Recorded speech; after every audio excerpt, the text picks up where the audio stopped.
Hey, this is Benjamin Boyce, and welcome to the Voice of Reason podcast. Today's guest is Sarah Downey, who's a venture capitalist and a philanthropist and somebody who likes video games and is concerned with privacy. In this conversation, we talk about free speech and privacy and where anonymity and the internet intersect and a lot of the different sorts of values that are shaping negatively public discourse. This is a classic liberal conversation, and you can take that for what it's worth.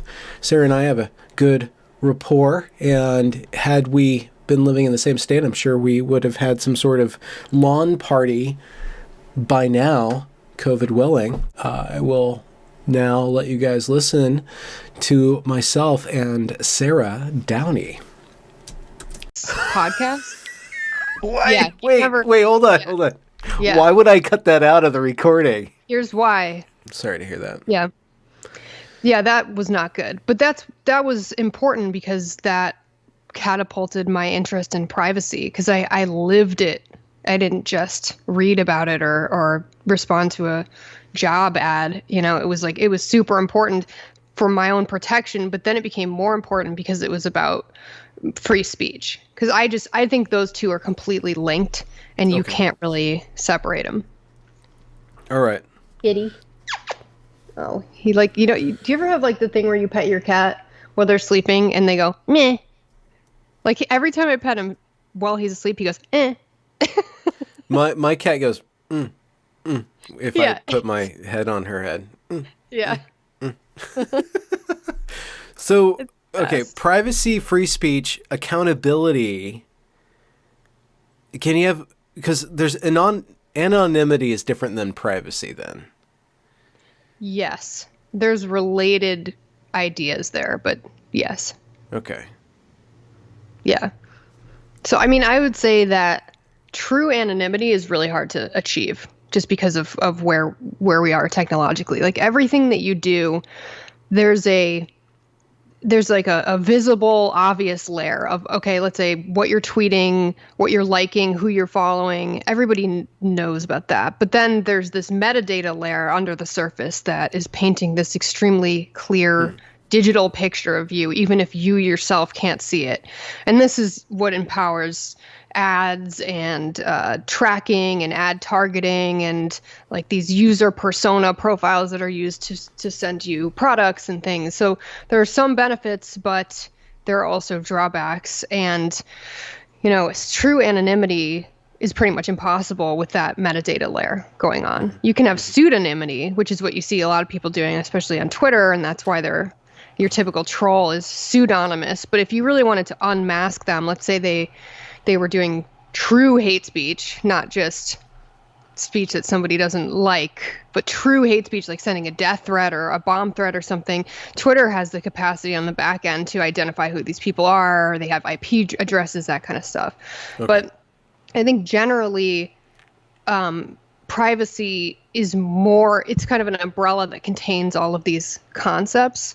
Privacy is generally, like, the reason why it matters to me is that it's this umbrella that tells you who is watching, like who is the audience that you perceive to be reasonably available for what you're saying. So in that sense, if I was talking to my grandma, who's very cool, so this might not be the perfect example, but if I'm talking to my grandma, I'm probably going to talk to her differently than I would my best friend. Right? Like if I just went on, if I had a date last night, those conversations are going to be probably pretty different between those two people. And I think knowing who your audience is or could be is really important because it changes the tone and the nature of what you're talking about.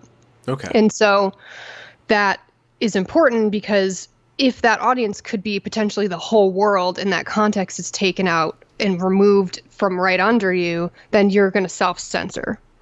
In most cases, there's some people who just say exactly what they think at all times. But as we're seeing from the current political and online climate, there are real consequences to speaking out, even saying things that I think are eminently reasonable.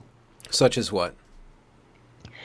Like, I mean, you know firsthand with the Evergreen stuff, like the like what Brett Weinstein said in that email was completely reasonable. You know, it's like once you're in the throes of a moral panic, Yeah. it could be a single liked tweet. It could be a single word.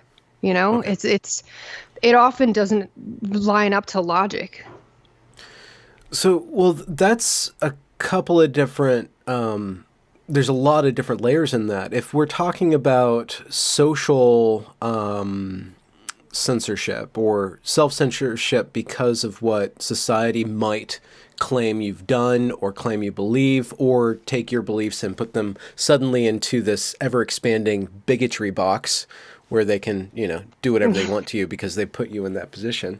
There's that layer. Then there's the other layer of the government having access to ourselves and all the privacy concerns of that. There's the government protecting us potentially from corporations who are just kind of nomming on all this data and stuff. So there's a lot of different layers when it comes to privacy. But you linked privacy explicitly to free speech. Could you expand on that a little bit more? I think you've kind of started to draw that picture, but how are those two things related in your mind?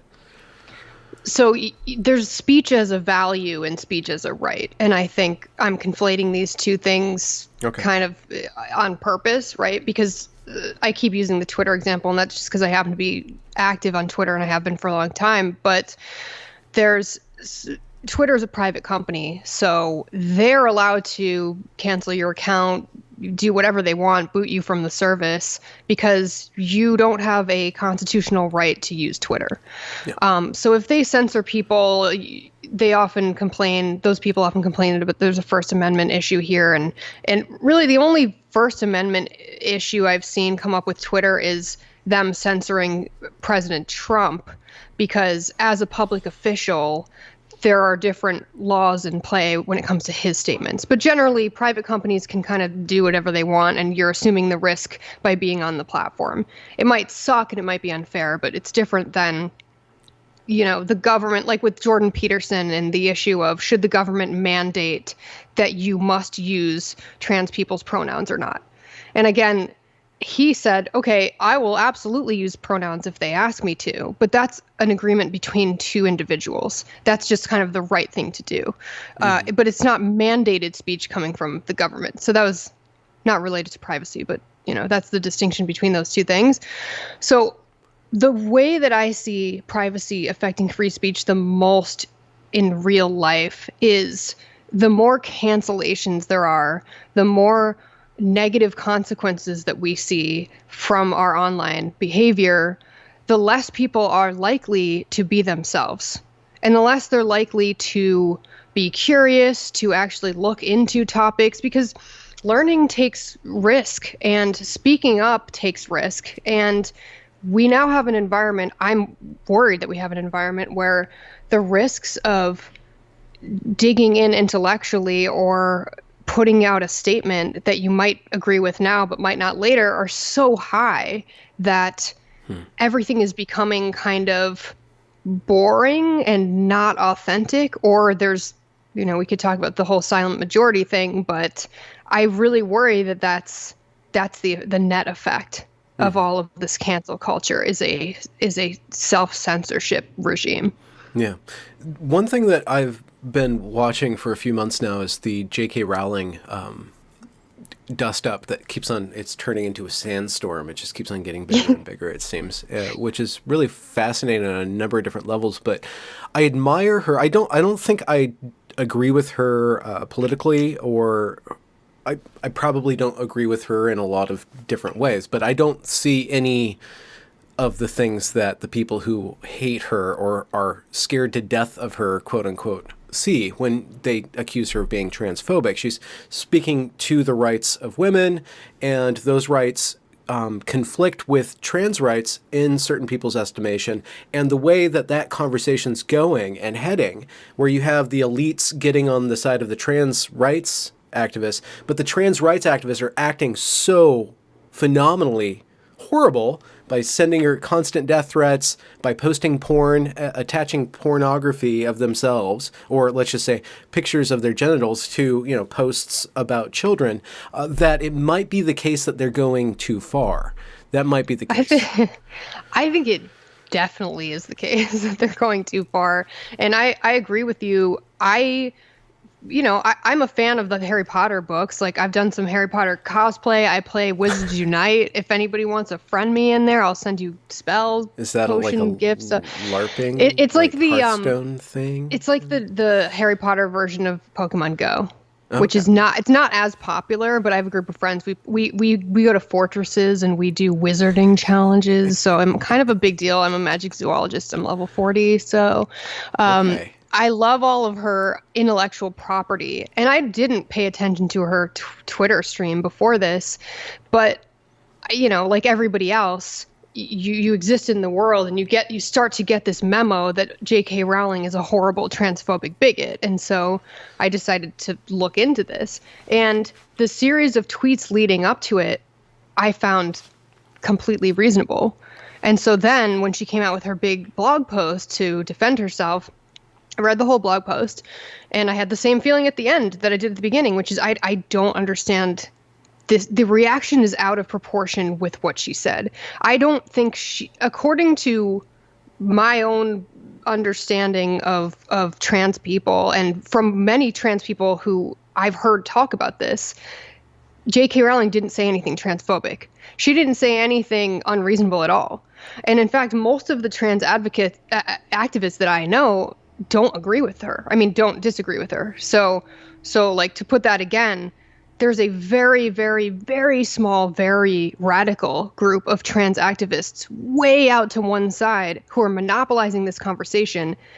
And there are many trans people, the vast majority of them, who disagree with those radical people's behavior and in fact think they're making us look bad. They're making us look irrational and they're making us look weak because, we're very strong people to go through or to be dealing with something as serious as gender dysphoria, and for the people who have transitioned or are transitioning, the hormones, the psychological difficulties, the possible rejection from friends, family, the employment difficulties, the possible painful surgeries, dealing with insurance. Like these are huge, painful things to overcome, and they're not weak people. And what I've heard from them is that they resent the fact that these radical activists are out there making them look weak. Like we can't even hear the suggestion that biological sex is real. Like if we hear that, we're going to crumble and wilt, and they don't enjoy that. And I, as a woman reading this stuff, I was like, I have 35 years of experience on this planet being a woman, and I know that there are differences between me and my male friends or male partners. I know that. And just because there are differences, it doesn't mean that I'm worse than them. We're just different. They're better at some things than I am, and I'm better at other things than them. And I think you just have to have the self-confidence and the strength to accept that difference does not mean weakness. And I think that's what this conversation boils down to, is what J.K. Rowling was essentially saying is that the moniker, like the trans women are women phrase that you hear out there, and that's really what this conversation comes down to, is that according to radical trans activists, they actually mean trans women are women biologically. Like, I don't necessarily think that most people understand that that's what they mean. Like Daniel Radcliffe put out a statement against J.K. Rowling saying that trans women are women. I highly doubt that he understands that the biological assertion underlying that statement. But I think it's problematic because I actually hate the word problematic. I don't want to be one of those people, but we're all those people now. It's problematic because, like, for me, I draw the line on anything that contradicts science. I don't care what side of the aisle it is. So I think it's a far left issue where we've gotten with the trans rights issue around whether biology exists. But, on the other side, on the far right, for example, creationism, I'm not a fan of that either. I think we need to be moving onward and upward scientifically, and you can't be held back by some sort of ideology that doesn't serve anyone but yourself. So I think this is one of those issues. It's really interesting how the elites, Radcliffe and what's Granger's real name? Emma Watson. Yeah, I was like, Hermione? Is that her name?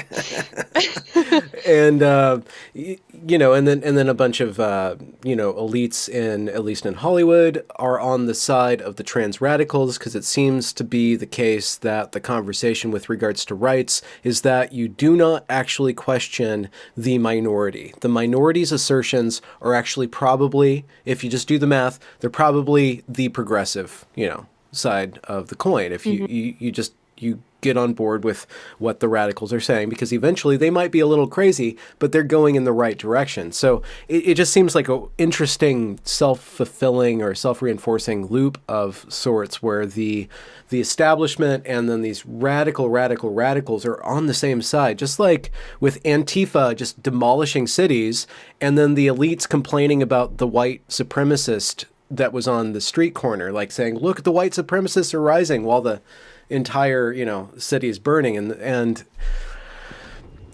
it makes for such a, it's like gaslighting our entire society in a way. I think that there's a way to tie this into what we're saying about free speech, but I guess the question is. Yeah. Oh, no, I didn't mean to interrupt you, but I think the way I see it is, it's like 2 + 2 = 5 in 1984. Where we all go about our lives knowing in our minds that 2 + 2 = 4. And in this case, we know that there are biological differences between men and women. We know this. 98% of people know this. And then in public, we all have to declare that 2 + 2 = 5. Or in this case, that trans women are women biologically, even though many trans women disagree with that statement. So that's where it affects speech, and that's where it affects science and progress, because we're all walking on eggshells around a biological reality. And I think the trans issue is different with other cultural issues. For example, the acceptance of homosexuality or racial equality, where you did have people becoming more conservative. Usually people get more conservative as they get older, and then you have this shift as time goes by. The conservative people kind of either die out or relax on these issues. Like, we've kind of come to terms with the fact that this is a very tolerant place to be LGBTQIA letters. This is a tolerant place for the most part. And this is a different issue, because we're not talking about a social construction around, is this good or bad? Is it good or bad to be homosexual? In this case, we're talking about an underlying biological truth. And that, to me, is a disconnect, where, like, I'm okay dying on this hill with J.K. Rowling, because that's not going to change. The rhetoric claim around it might. Yeah, it's not just a biological truth. It's a social reality that is being asserted by J.K. Rowling's version of feminism. And I'm not arguing for or against this, but it seems to be the case that she's saying that being female is a biological reality and is the basis for the oppression of women, because men want to control women's bodies. It's kind of like a patriarchy theory of womanhood. Insofar as that's the case, women need protection in certain instances or in certain levels, freedom from males. They should be able to determine what they do with their bodies, and that also includes where they put their bodies and the vulnerability that comes with their bodies when it meets with the stronger male body, and just speaking stereotypically. So her argument isn't just that women are women, but that women have a unique needs, and therefore need to assert rights based on the way that they're treated by society. Which dovetails in an interesting way with the transgender topic, because trans people will argue that they also receive violence based on the patriarchal norms, that if you are a male to female transsexual, the likelihood of you being assaulted or harassed based on your gender identity is very similar to the way that a woman would be harassed or assaulted based on her biological reality. So there's dovetailing rights and there's a dovetailing reality about protection, but those two things butt up against each other at this magic point. And I don't know why they should, because both of those things can exist simultaneously. Like my belief is that gender identity and expression can be a spectrum. You can present all the way from extremely feminine to extremely masculine. It doesn't matter what your biological reality is. And that can shift however you want it to. And then biological sex is real. You have a binary, and for the 0.002% of people who are intersex, I think it was Colin Wright had a really good article on Quillette about this, where he said it's kind of like flipping a coin. So one side is male and the other is female. It's going to land on one side, one or the other most of the time, but sometimes it lands on the side. And in that case, you would have an intersex person. It doesn't mean that there aren't two sides to the coin, or that the coin can fall at any angle along the way. Yeah. Merely that intersex is a combination of those two. So I think gender identity is a spectrum, or can be. Biological sex is a binary, and trans people deserve equality and good treatment just the way that any other human being on this earth deserves it. So I don't understand why the radical trans rights activists think that these statements can be at odds. Like, absolutely, trans people, especially trans women, are a vulnerable population. And so are many women. You know, like J.K. Rowling was talking about her own sexual assault experience in this post, not for sympathy, I don't think, but to prove that point. And it just seemed to me like a woman who her heart is in the right place, and people are taking issue with her language, perhaps more than what she's actually trying to say. She's kind of coming out and saying, hey, I respect trans people and want them to have equal rights. Yeah. But I also believe that as a woman, and my lived experience on this earth is that of a woman, there are just certain things that we're going to have different from trans women, and that's okay. And that's my belief too. I fail to see why, like the menstruation question, for example, this is what actually caused her post to come up. There was an article that someone had written called, it was like COVID, it was like making a better life for people who menstruate in a post-COVID world, or something to that effect. Yeah. And J.K. Rowling kind of snarkily responded to that headline in a tweet and said, I think there's a word for people who menstruate, and let me think of what it is, like women. And that caused the blow up, because obviously, or maybe not obviously to some of the people I've talked to about it, but a trans man can still menstruate. It depends on the hormone cocktail. It depends what's going on. And also plenty of women don't menstruate, whether it's a function of being postmenopausal, or perhaps you're an extreme exerciser, your period can stop. There's all kinds of different cases. The presence of a period does not make you a woman, but it also ignores the reality that the vast, vast majority of people who menstruate are women. So is it a case of us muddying language yet again for the sake of tiptoeing around possible offense? And for me, like, I always prefer things to be clear. I like words to have clear definitions so that we can have the same conversation about the same things. Yeah. And as a writer, I'm sure that J.K. Rowling feels the same way. So her point was, you're using several words and muddying this definition around a thing that is 99.9% women. The framing this in terms of free speech is actually pretty weak, in the sense that free speech would allow your speech to not be concise anymore. You have the freedom to deny reality if you want. That is your freedom to do. You have the freedom to have your own norms.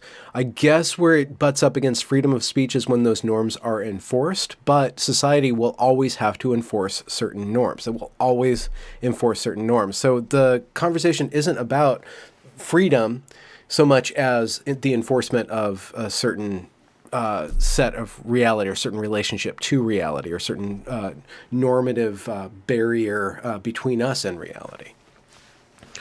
Yeah. It's not enforced by the government, but it's enforced by other people, usually on the internet, who are going to attack you and rage against you and scream and cry and throw tantrums until you start using their preferred words.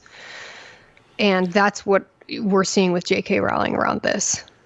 So it's not enough to just argue free speech. You're not just arguing free speech. You're arguing for a certain relationship to reality that is possessed by our language and defending people to assert. I guess maybe the free speech is the defense of people to assert their truth or truth per se. Yeah. But is there not some sort of arbiter, and is there packed in the idea or underneath the idea of free speech some sort of arbiter of the truth? I hope there is. I have a deep reverence for reality, and I think a lot of free thinkers or people who are out there getting attempted to be canceled right now are saying things that are objectively true. And there's been this shift away from an objective reality or objective truths in favor of feelings. I'm reading the book, The Coddling of the American Mind right now, which has a lot to do with, Evergreen and everything. And this shift from, are you? I haven't gotten to that point yet. That's going to be exciting for me. No, it's not. It's kind of obscure site, but I'm still cited. That's just my one claim to fame at this point. Sick. The idea that if we recategorize speech as violence, then we're warranted to take violent acts ourselves to suppress speech. Yeah. That is what I'm seeing happening all over the internet, and that's what's happening to J.K. Rowling. It's like the death threats that she's receiving for saying something that's shouldn't be controversial at all. Yeah. It just kind of blows my mind. And I think it's worsened by the fact that we're in this pandemic, we're in quarantine, it's been going on for a long time. Mental health is at an all-time low. We've got an election coming up. There's all these factors interweaving to create this bizarro world right now. Yeah. Could you, I don't know if you're able to do this, but it would be interesting thought experiment at least. Why are you so reverent towards reality? What was your moment in life that convinced you that reality is something to not take for granted or to respect or to revere? I don't know. Are you familiar with like personality typings or like the Myers-Briggs or the Enneagram or anything like that? I'm the one who always forgets. I'm that personality type that always forgets that there's personality types, but I'm aware of them. Well, I'm working on a project with one of my best friends about the Enneagram, which is a personality test that in a personality typing system that characterizes people according to their motivations, fears, and desires, like core things that don't ever change over the history of your life. And my type is type 8, which is the challenger, and the core fear of the 8 is to be controlled or destroyed by other people. And in my view, people controlling what I can say or can't say is like the ultimate hell for me. Like, I don't like the world of 1984 has been so important to me because it's a piece of art that makes you vividly feel what it would like to live in a world of total external control. And that is my nightmare. So I think it's that core fear of being controlled and told what I can say or can do or can't say or do, combined with like just having parents who were very big on science. And like some of the first books that they ever got for me was this like big set of science books for kids about biology. And my dad was big into geology, and he would take me looking for fossils. And just from a very early age, I was comforted by facts. And that's why I went into the law, even though it ended up not really being a career that fit my personality, because the not wanting to be controlled thing doesn't work very well if most jobs in the law are like, you will give FaceTime, you will sit behind a desk, you will play golf to get clients, you will wear a suit. And none of that really worked. But I really enjoy there being a shared reality that we can build on. And Okay. so I'm just not a touchy-feely person. I'm not like a big feelings person. I try to work on that, but my whole life has kind of been like, all right, okay, what's the action plan? Like, feelings Yeah. aside, what are we actually going to do? Well, do you see any way in which the law can be used to facilitate a open platform and open internet that facilitates freedom of speech and also protects people from the speech that would silence them? It's a Like, big question. are these private companies just gonna run the world and we have no say over it? It's hard because what they're doing right now, I think, is untenable. Because what they're doing right now is censorship on a piecemeal basis. Like they'll pop in here, they'll delete these couple thousand subreddits, and then they'll leave these seemingly arbitrarily. Same with Facebook, same with Twitter. Where they're getting into it right now scares me because it's gone beyond. It's gone to the level of let me tell you that this is factually wrong, and that to me is a complete overstep. I think it has to be pretty like what they're doing with Trump on Facebook, for example. And I don't use Facebook at all, so I've just read the articles about it. But apparently there will be a subhead under a statement that he's made or an article that will say we fact checked this and it's wrong. So that scares me. You want that though. You want reality. You want reality to intrude into conversations. But why does that scare you then? Well, I guess because what I'm seeing is incorrect. So they'll declare things to be incorrect that are, in fact, correct based on my own research. So what I want is that if you are going to have a third-party arbiter describing things as false or true, I want it to be accurate, and I haven't seen it be accurate. Okay. So, but I don't know who should do that. I mean, the government generally does a horrible job of everything that they're tasked with. You know, I've never had a great time at a government website or in a government building, so I definitely don't trust them to handle the clusterfuck that is the internet and declare this or that to be true.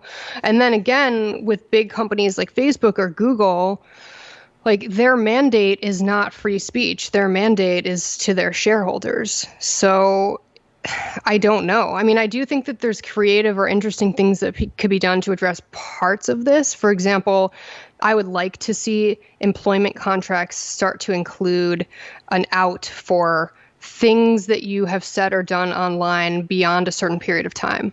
So, for example, I would like to include in our employment contracts that we can't fire somebody for a tweet that they've liked more than 2 years ago. Because I think at a certain point, that interferes with humans' ability to evolve and grow and make mistakes. And that those are things that we should all desire in a society like ours, but are getting trampled right now. So I think that there are maybe contractual things here or there that people could do.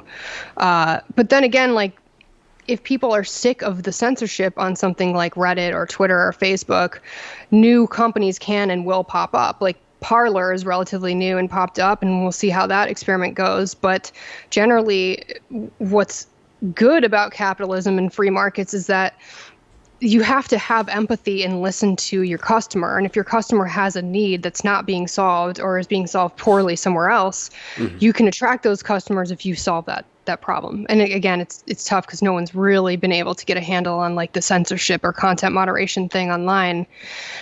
But it's a huge problem worth solving, and you could attract a huge number of users very quickly if you solve it. Yeah. Do you think then that there's a normative solution as with regards to free speech and the underlying values beneath free speech to have those reasserted somehow? And do you see a path of that being claimed again? Is it, you say that it's untenable for these companies to be going around and piecemeal censoring. Is it also untenable for people to construct this irreality, totalitarian irreality, and expect that everybody's going to that they can just cancel the whole world. Like eventually they're going to run out of people to cancel, so they'll cancel themselves. So the mob's going to die itself. But what's going to come in that wake? How do we either speed that along or deter it from? I do think the pendulum, it swings back and forth between the political sides over the course of history. And I think this is a really bizarre time because we've been at the rise of social media for several years now. And the way that universities have become very, very left-leaning, and the safe space stuff, it's all kind of coalescing to create this world where people don't want to hear what they don't want to hear, and they will very upset about that. Yeah. But part of why I wrote that article is I think the way this changes is if people, just regular people, start standing up in their lives, not even in big ways, just in the little sphere around them, when they hear somebody saying something that they know or have strong reason to believe is not true. Like for me, one of the worst parts about the witch hunt philosophy is seeing the regular people sit by and allow it to happen when they know that it's wrong. Mm-hmm. And I really do believe we're dealing with a very small minority of people who are incredibly loud. And so there is a silent majority of people who disagree, but they're afraid of having the lens pointed at them or having the sights of the gun pointed at them. But imagine what would happen if everybody kind of stood up in their own ways at once. You wouldn't know where to fire. It would be impossible. So I think part of why, like, I had several years on Twitter of really not saying anything or not saying anything controversial, which is not me. Like, I'm a controversial person. I have strong opinions on things. And I had self-censored for a while, and I was just feeling like this empty shell of who I was supposed to be online. I wasn't getting anything out of it. I feel like what you put out, you get back, and I wasn't putting out my authentic self because I was afraid of that kind of backlash. But I reached a point where I thought, if someone wanted to come for me, if someone wanted to cancel me, if someone wanted to construct a narrative that I'm a bad person, they could do that because I'm not perfect, and I'm living my life on the internet. I'm liking things or following people, and I'm sure it takes nothing to do it, to cancel somebody in this environment. So rather than just continue to be scared and like sit back and take a backseat passive view of this bizarreness happening in the world, I'm just going to fucking start talking. And I still censor myself to some degree because I'm not an idiot, but I'm saying things that I think are generally reasonable, that the general population agrees with, but they're afraid to say. And so my hope is that if they see me doing this, they'll be more inclined to do it. Because if I do it and I'm still here and I'm still on Twitter and I'm still standing and I'm still employed, they can do it. Like, I look at Elon Musk doing what he does and continuing to be Elon while the mob charges at him, and that gives me hope that he's unaffected. Maybe he is, but he doesn't show it. And I think if we all did that, there would be, the mob would lose its power.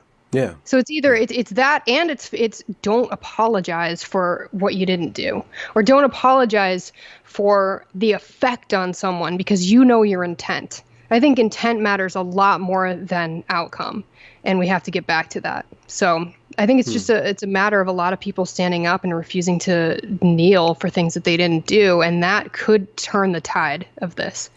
Have you received much of blowback or negative reaction yet?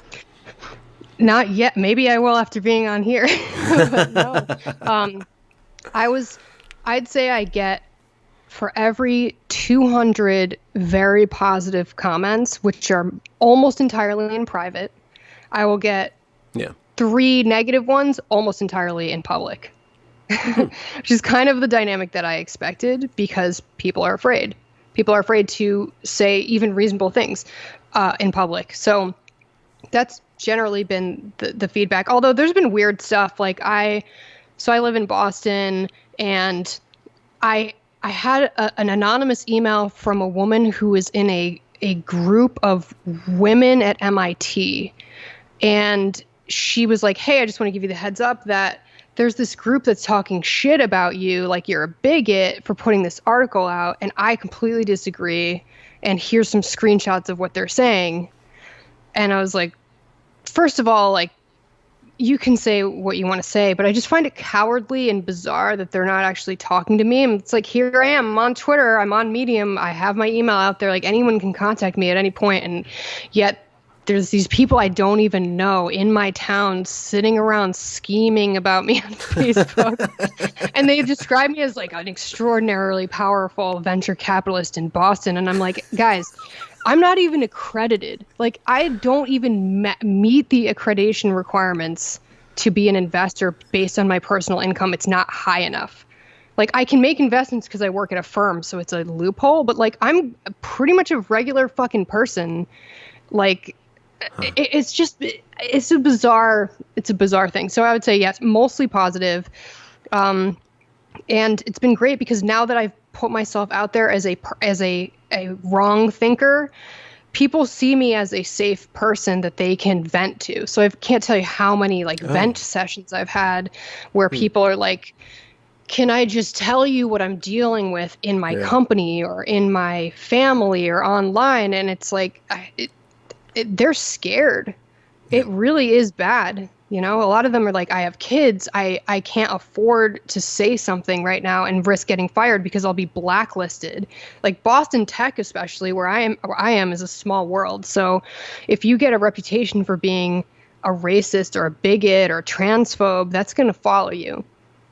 And, how do you know that they're not, though? How do you know that these people aren't just dressing themselves up as moderates and they're really just, they voted for Trump and they might again? Like, how do you know they're not worth canceling?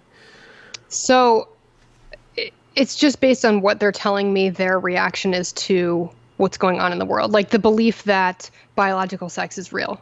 They're afraid to say that. They're afraid to say that, be labeled a bigot and be shunned. And I think that's an extreme overreaction for something that the vast majority of the population knows to be true and has known for an extraordinarily long time. So it feels like we're getting set back in our inability to talk about this. Do you think that there's any recourse in the law to protect people's beliefs in a way? I mean, I see that. Yeah, in like Britain, they're enforcing, certain things with regards to gender and sex and stuff like that, but I don't think we're there yet here. Yeah, I think that you would have a reasonable claim if you went to an employment lawyer and said you were terminated for this reason. I mean, it's at will employment, so it's tough because it's the bar to fire somebody is incredibly low. Okay. Yeah. But I saw some cases on Twitter, for example, where someone was saying, my employer is coming for me because I didn't post a black square during the Black Lives Matter, or like the peak of it at the beginning. Yeah. That is horrifying to me because that's not even speech. It's lack of speech. You're inferring this person's racist intent by their failure to do something. Mm-hmm. And that to me seems like if you get a good employment lawyer, that should be an open and shut case. That's just completely absurd. What about suing on the grounds of stress or inhospitable work environment, which seems to be what's going to happen, whether or not people claim it to happen. I'm pretty sure that the diversity, equity, and inclusion anti-racist training, in the ways that I've studied it at Evergreen and other places, not just Evergreen, it really does create a lot of stress and a lot of fracture and ends up causing people to mistreat themselves in really egregious ways. Mm. Is there recourse with regards to, the law to kind of say, I was damaged by this program, or these programs, these codes are introducing a wild amount of stress in my life? There could be, but usually the bar for emotional distress and these kinds of things is incredibly high. Yeah. So it's kind of comparable to what you're seeing on Twitter, where people will exclaim that speech is violence or they've been harmed. This is literally killing them. And in fact, it would have to be a very high, I mean, you'd have to point to like hospital bills. Like I was so traumatized that I became non-functional, and it was a period of sustained harassing behavior. So Maybe like a class action lawsuit, because so many employers are doing this at this period in time. And if it turns out that these programs, in fact, make people more aware of racial differences or gender differences in a not positive way, then you could see something like that happening. But it would be better. The solution would be better just to speak up. And if you get fired, you get fired and move on with your life. But people just need to take the risk. That's the better way forward. I think that's the best and easiest way forward, but in order for it to work, it has to happen en masse. It can't be that one person decides to stand up, and because for a while they're going to be the bigot in their workplace. But if 8 or 9 people stand up at the same time in their own lives, it's much harder to fire all those people. Mm-hmm, mm-hmm. Well, there was that letter that was released, and this is something I've been avoiding talking about because it's the media talking about the media, and it's just Harper's letter, like circle jerk, But it's really interesting that the reaction to that letter, which is a bunch of basically left-leaning, progressive elites, signed this letter against what they called cancel culture, and the whole letter was just slamming on Donald Trump. And it seemed to me as like, oh, we don't support Trump. We don't support Trump. So don't cancel us. Don't cancel us. And we just don't think that you guys should be going around firing everybody. We're going to go around and cancel you. And the whole reaction like proved the letter in turn. So that was an instance of a bunch of people standing up. Yes.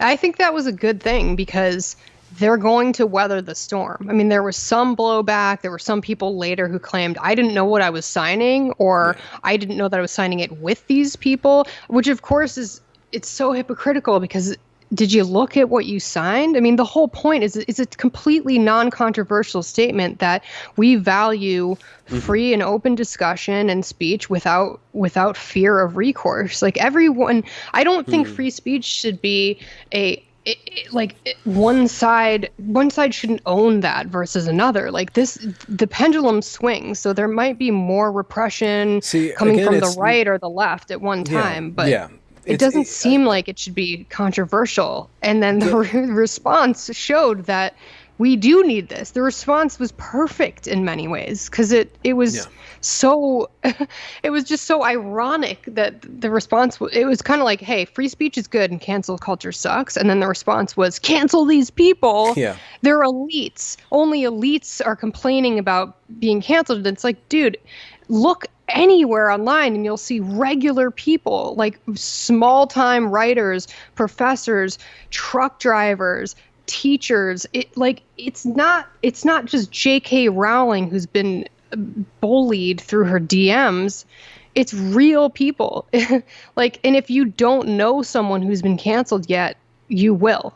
And if it's not, it could be you, the mob is going to turn on itself. It's sooner or later. And it already has. You can see plenty of examples of that happening already. Mm-hmm. Do you look at this storm and think it's going to pass, or what are the things that you are hoping slow it down or deter it? I don't know. I hope that it's going to pass. That was a great sound. I wish I had a button that just made that sound. It's like that sigh expresses so much because it was like this several year period of self-censorship combined with this week-long period where I was like, I gotta fucking write something. And then 3 days straight of sitting in front of the screen, typing out basically an 8,000 word treatise on, my emotionally, this is how I'm feeling. And I feel not good about this, combined with me trying to make the argument that people should be better critical thinkers and should start standing up against the unreality that they see around them. And then the blowback from that, which is mostly positive but still stressful. So I get this anxiety every time I refresh Twitter or I open Instagram DMs or my inbox. Mm-hmm. And it's like I would make that same decision 1,000 times because I said what I believe in and people know where I stand.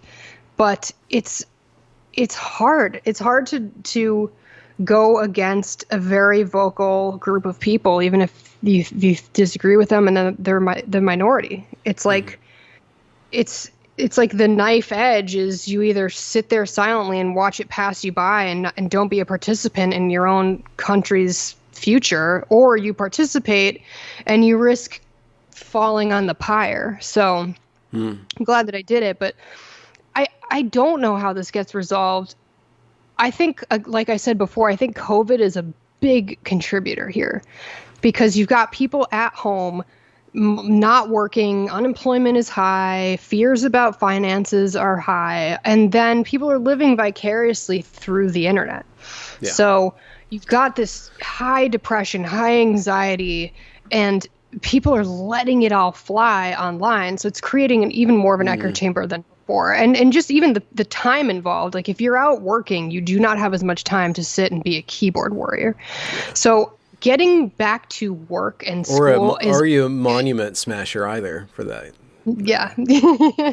I haven't partaken in that. I've gotten into some arguments with people around that, because that's a gray area for me. Like a lot of things are a gray area. There's artistic value and history with a lot of these things, but I do think it's a case by case analysis of what does this mean to people? How is it making them feel? What were the historical considerations for this? Like, who paid for this? Who wanted it to exist? Like in some cases in Boston, there was a monument that freed slaves paid for and wanted to exist. But then a piece of a letter arose from like 1867, I want to say. Maybe it was Frederick Douglass commenting on this statue, saying, "I'm glad that it exists. It was paid for by freed slaves, but I actually I have a visceral dislike of how it looks, because it's like Abraham Lincoln standing above this slave who's on his knees. And like, it doesn't look good. Yeah. I can't disagree with that. And then you have someone as important as him commenting on that very thing. And it's like, okay, let that one go. But I think we need to have a reasoned discussion, if possible, about these things, rather than just letting a mob run around tearing these things down. It's not like guaranteed they're not doing historical research before running out there with like torches and pitchforks. Yeah. They're just like fucking tear it down. Yeah. Yeah. So again, I don't know how it's going to end. COVID is a big part of it. I'm very concerned about the election, because it kind of seems like no matter which way this goes in November, there's going to be a tidal wave of anger on either side. Like, I was just looking at Twitter before I got on this call with you, and the silent majority is trending because Trump just tweeted that the silent majority will reign. And so the left's response to this. He really either that or he's a perfect communicator, because he just knows intuitively. I don't think he's thinking up here. It's just like, oh, I know how to get them. I know how to get them completely upset. It's brilliant and terrible at the same time. Yeah. And I do, I have to say I've come around to respect the fact that he says it like he says it directly to the people. And there is something admirable to that. But is he presidential? No. Like, does he need to do some spell checks and grammar checks? Absolutely. Like, it doesn't, there's pros and cons to it. But he said that about the silent majority, and everyone on the left appears to be saying, see, he's going to work with Russia to rig the election so that when he does win, he's going to blame it on the silent majority and say, see, I told you they were there. They rose up and they voted. And then the right is saying, no, we actually do exist. And we're being silent right now because this is such a left-dominated discourse where the orthodoxy is all coming from the left and we're self-censoring. So I don't know where we're going to land, but it's not going to be good either way. So that's why being in Boston, I'm kind of like, maybe I'll get an Airbnb in northern Maine. I'll vote and I'll just drive to northern Maine and I'll like be in the woods and I'll wait it out because it's going to be scary. Huh. Wow. Well, that's a really hopeful message that you just gave everybody. Sorry. I do think there is a hopeful message, which is COVID will pass. The election will pass, regardless of which way it goes. And the mob loses power when people stand up to it. Like, either by not apologizing to it, or by standing up for other people who are being mobbed, or just by standing up for the small truth that you see in your life. I think that is the only way that we solve this. And I've personally, I've seen it happen in the last few weeks. I've seen more of it. And I don't know if that's just my confirmation bias that I'm looking for it, but I'm seeing it among people in my own life who previously wouldn't have.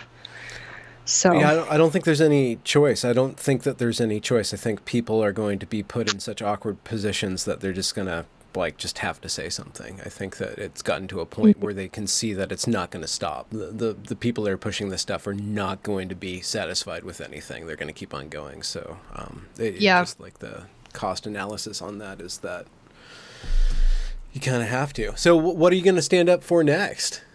Do you have something on your plate? Yeah, I have a couple blog posts mostly written, and I'm in that mindset where I'm thinking, like, it's like putting your hand in a fire. Do I want to put my hand in the fire? Like, I kind of do, but so I've been thinking a lot about how capitalism is not evil, and I have a piece mostly written about that. And my journey to this idea started, growing up in Connecticut and then getting educated in Connecticut and in upstate New York and then in Connecticut again for law school. Very liberal upbringing. I literally believed that Democrats equal compassion for people, Republicans equal greed and money. That was like hammered into me forever, and I fully believed that. And especially, like, I'm bisexual, so I was like, gay rights very important to me. I have a lot of gay friends. This is something that I was like going to fight to the death. Or abortion rights. I really care about women's individual rights. So I was always unquestionably a Democrat. And I always viewed capitalism as this like evil force that just made the rich richer, and I did not see any gray to that idea. And I was hardly even exposed to conservatives. And if I was, it was like the young Republicans club on campus with like the guys with the bow ties who just like kind of seem like aliens. And then, like I remember in law school, we had a conservative professor, and before he came in the room, there was this rumbling like, oh yeah, I hear he's a conservative. And it's like, is he going to come in with fucking horns on his head? I don't know.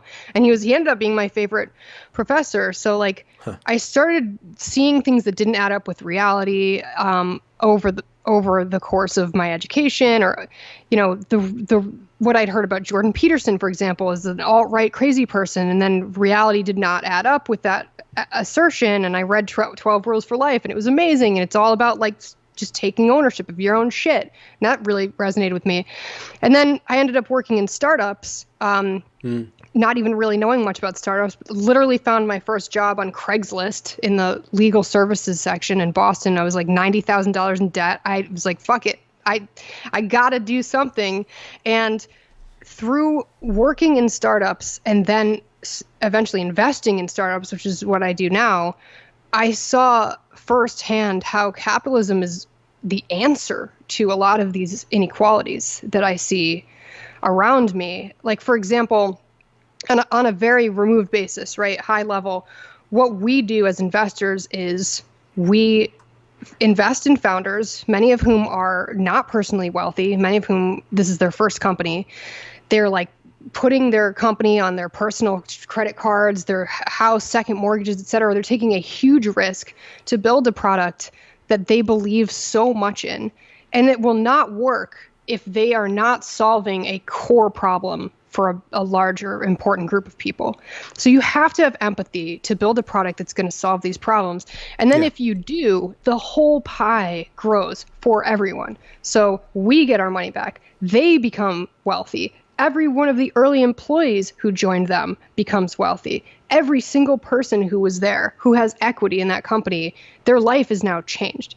And then what we do is we reinvest in more companies, but we also invest in philanthropic pursuits. So like I'm on the board of a nonprofit in Boston called Inner City Weightlifting that serves guys who basically are most impacted by mass incarceration. So guys who have been like in and out of jail, in gangs, most of them have been stabbed or shot, like a really tough situation to be in.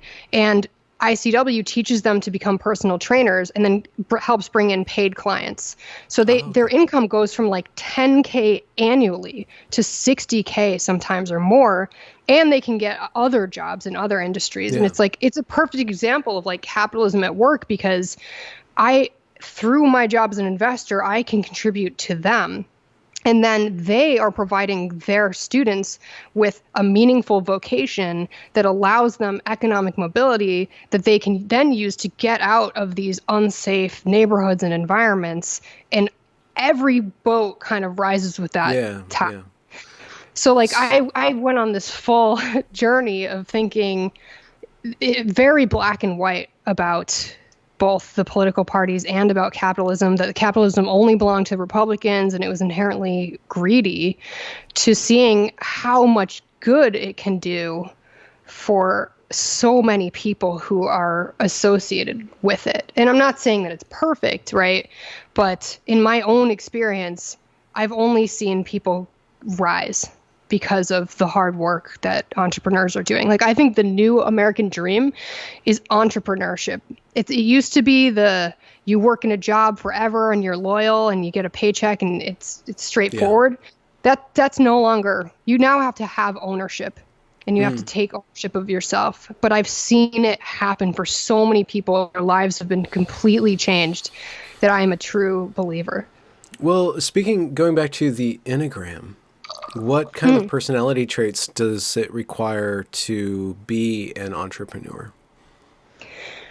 Very interesting question. So, of the founders in our portfolio, and there are hundreds, there are common traits that I have noticed among the most successful. One of them is urgency. So it is not enough to be very smart or to be very visionary. You have to have a fire lit under your ass. At least if you're in a venture-backed company. So that's a specific class of companies where you expect to have hyper growth. So you're raising a lot of money because you're on a trajectory that's just insane. So the average small business owner doesn't need to necessarily have that same sense of urgency. They need to have a sense of ownership and responsibility and all that. But for a venture-backed company, you've got to do a ton in a very small period of time. And so that means if you're going to fail, you fail quickly, you learn from it, and you just move on. You can't have an ego about it. You can't dwell on it. You just go. Another thing is intellectual honesty. So it's different than straightforward honesty, which is what are the facts. So straightforward honesty is, are you giving me the revenue numbers for your company as they really are? Intellectual honesty is when you frame these metrics to your investors, are you selling it like it's an absolute win? Or are you being more honest about it and saying, look, these numbers could be better. I'm not satisfied with them, and here's why. So I think that the intellectual honesty piece is really important, because if they're not honest with themselves about how it's really going, they can't get our help as much to move forward, and they can't set the right goals for themselves. And they also potentially just ignore problems and not solve the problems that would ruin them. Yeah. And I think it kind of contradicts with the image that a lot of people have in their heads of founders, that they're just huge egos and they're crushing all the time. First of all, nobody's crushing all the time. And there's this unspoken rule in investing in Silicon Valley that you always have to be crushing it, and you always have to be displaying how great your startup is going. Most of these people it is an incredibly tough job. They're lonely. There's so much going on business-wise, psychologically, and they're not crushing it all the time. I wish there was more vulnerability and authenticity about that, but at a minimum, you need to have that with your investors and with yourself. Because, like, if shit's not going well, it doesn't do any good to just paper it over, right? So those are important things. And then I think a mission orientation is important too. So you can't just be in it because you want to make money. Anybody wants to make money. That doesn't really matter. I think the people that I've seen that are the most successful get up and live and breathe this thing. They are... Like, I just invented in a mental health company where the founder, he was on the wrong antidepressant for 13 years. And it completely ruined his life for that period of time. And when he finally got the right therapist, the right medication, it was like an actual cloud lifted. And he is so passionate about preventing that problem in other people that he is building a company around it. So like, it doesn't, that's a really extreme example. It doesn't have to be that extreme, but I think at a minimum, you have to really love the idea that you're trying to put out into the world. You can't just be like, hey, I heard this Bitcoin thing is big, so like, let me put together a slide deck around that and try to get some dollars. Yeah, which I've seen so many times. Here's a question.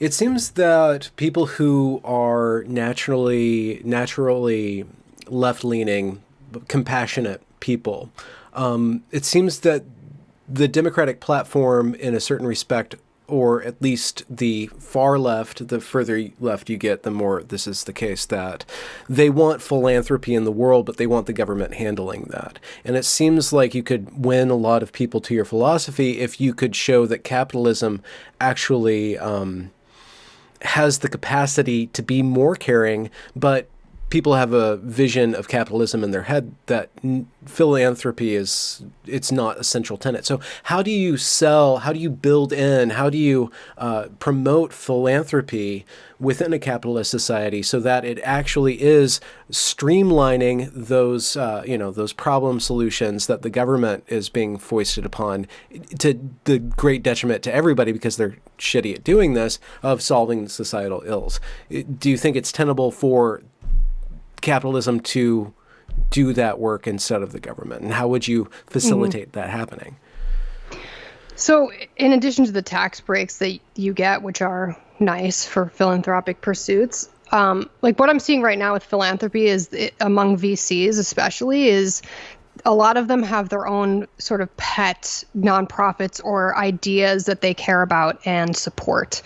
And for me, that's mass incarceration and like the overfilling of prisons and just the rough ride that a lot of people who've been in and out of the prison system have to deal with, or free speech, for example. But like my partner, Jeff, co-founded a nonprofit in Boston that it almost is like a VC firm where it has a portfolio of nonprofits that it supports. And it mobilizes the tech workers in Boston to donate, and then they crowdsource and crowdfund the nonprofits in Boston that deal with, it's basically under-resourced kids in educational and entrepreneurial enterprises. So like we'll have events where the whole Boston tech community comes together. Those nonprofits working with under-resourced kids come together. These are not groups that usually get to hang out and get to see each other, but they're all entrepreneurs. I mean, they all have that in common. Like whether you're doing it for profit or not, it's a hard road. You're kind of taking everything on yourself. So we have these mixers basically where the tech people end up choosing which nonprofits to fund and to bring into the fold. And then we did something recently where, like in venture capital in a firm, you don't have equity. There's no equity in the firm, but you do have carried interest. So that's kind of like the equity portion of your pay. You have a salary and then you have this carried interest where when the fund does well and has a multiple, you get a multiple on your carried interest. And so a lot of us pledged 1% of our carried interest to these nonprofits, which is going to be, depending if we do our job, it's going to be a sizable amount. And we went around within our firm. We didn't make it mandatory for people, but we gave them the option. We didn't shame anybody if they didn't, but most people did come in and make that donation, which means that those nonprofits are now tied to us in our journey alongside the companies that we invest in. And we're all in that boat where the pie gets big, it's big for everybody. Yeah. So I think it's like right now it's on an individual basis and there's not really any enforcement of it other than like, are you the kind of person who wants to do the right thing or not? But I kind of believe that humanity is generally good. That's my belief, is that people are generally good. Maybe not in mass, maybe not in mobs, but I think the average person does want to do the right thing. Yeah.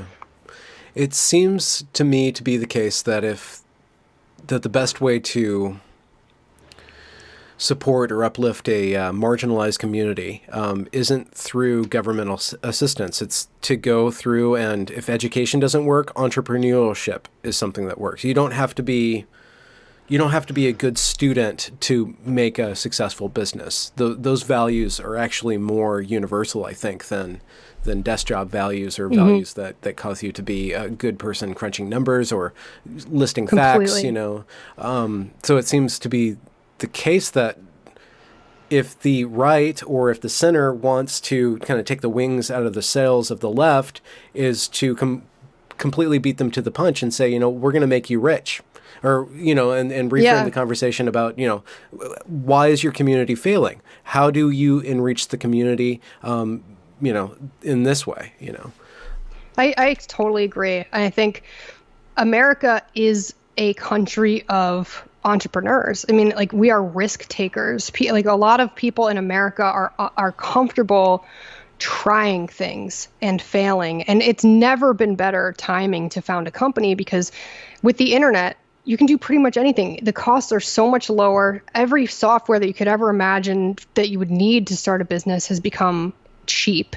The costs of computing are cheap. It's, if there was one thing that I think should be a utility, perhaps it's the internet, because it is the great equalizer. And like with access to all of the classes and all of the resources, like, anybody can become an entrepreneur and really make something and rise out of poverty and do something for themselves. And I truly believe that. I think that could be the answer.